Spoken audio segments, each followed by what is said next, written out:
कई भर्तियाँ हुई है, कई एग्ज़ाम हुए हैं, अभी उनके परिणाम आना बाकी है, तो ये कब तक आएँगे? क्या रहेगा सर? तो अभी सभी के परिणाम आ चुके हैं।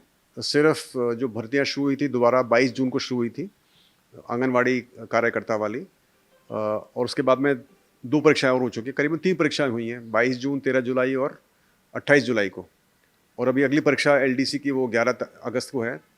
तो जो आंगनवाड़ी की जो परीक्षा हुई थी उसका रिज़ल्ट तो बन चुका है, लेकिन हमको बताया गया कि करीबन 50 या 60 पद उसके बढ़ने हैं और उसका हमको लेटर मिला था विभाग से। तो उसमें कुछ हमारे ऑब्जर्वेशंस थे, कुछ हमको लगा, कुछ में हमको क्लैरिफिकेशंस थे, वो विभाग से माँगे हुए हैं। जैसे ही वो आ जाते हैं, हम उसका रिज़ल्ट जारी कर देंगे।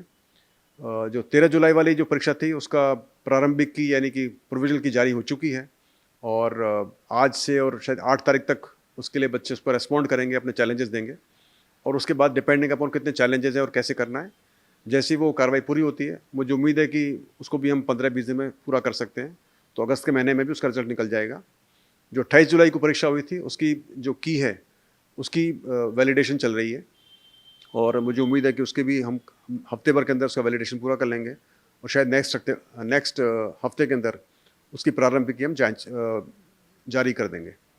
और जो 11 तारीख को जो परीक्षा हुई है, उसके बाद बताएँगे, जब परीक्षा हो जाती है उसके बाद में।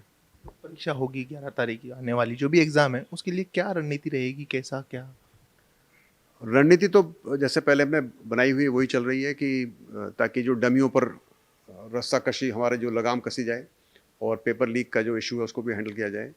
तो मुझे उम्मीद है कि जो हमारी रणनीति पुरानी बनी हुई है उसी माफिक हम चल रहे हैं और मुझे लगता नहीं कि कोई परेशानी इसमें आएगी और हमारे प्रयास हैं कि जो जिला प्रशासन बहुत ही मुस्तैदी से काम कर रहा है और जहाँ पहले 3 परीक्षा केंद्रों पर एक डिप्टी कोऑर्डिनेटर लगता था, अभी हमने उसको रिक्वेस्ट किया है और सरकार ने उसको मान भी लिया है।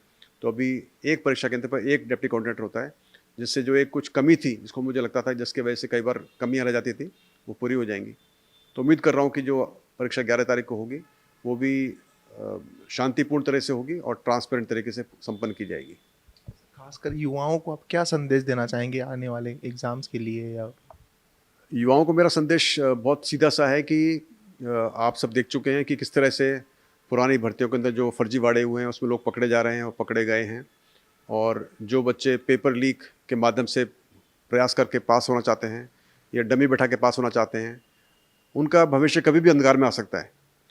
और सोचे भी नहीं कि आपने जॉइन कर लिया तो उसके बाद आपको सरकार नहीं पकड़ सकती है। कानून के हाथ बहुत लंबे होते हैं। तो मैं सभी युवाओं से ये रिक्वेस्ट करूँगा, अपील करूँगा कि वो अपनी मेहनत के बलबूते पर एग्ज़ाम्स दें, तैयारी करें और मेहनत से ना डरें और तरह-तरह के तरीके ना ढूँढें, जिससे कि वो मेहनत से बचें। उदाहरण देना चाहूँगा मैं कि अब ये सीईटी की जो परीक्षा होगी, जो कि 23 सितंबर से शुरू है, उसमें हमने प्रावधान रखा है नेगेटिव मार्किंग का। पहले नहीं होता था, अभी रखा है। तो कई सारे अभ्यर्थी मुझे कोशिश कर रहे हैं बताने की, साहब वो नेगेटिव मार्किंग नहीं होनी चाहिए और हम समझते हैं होनी चाहिए, क्योंकि हम चाहते हैं जो सेकंड स्टेज की परीक्षा हो, उसमें सिर्फ वही अभ्यर्थी हैं जो कि वास्तव में पास होने के लायक हों। कुछ अभ्यर्थी चाह रहे हैं कि वो कुछ अभ्यर्थी हो सकता है, कुछ कोचिंग वाले भी, सारे की बात नहीं करूँ, कुछ कोचिंग वाले भी चाह रहे हैं कि वो नेगेटिव मार्किंग ना हो, ताकि उनकी दुकानें चलती रहें।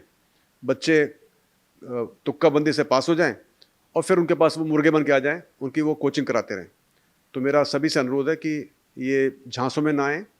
तो सारे कोचिंग वाले ख़राब नहीं होते, लेकिन कुछ कोचिंग वाले ख़राब होते हैं, जो कि बच्चों को झांसा देते हैं और उनको बस क्वेश्चन कैसे पास कराना चाहते हैं और फिर दोबारा उनको मुर्गा बनाना चाहते हैं, ताकि उनकी कोचिंग कराते रहें और पैसे ऐंठते रहें। तो मैं सभी से, युवाओं से अनुरोध करूँगा और अपील करूँगा कि वो अपनी मेहनत करें और जो परीक्षा का जो स्कीम बनती है, उसके माफ़िक तैयारी करें और नेगेटिव मार्क्स से ना डरें। यदि आपने तैयारी किया, पास हो गए, तो आपको डरना किस बात से है?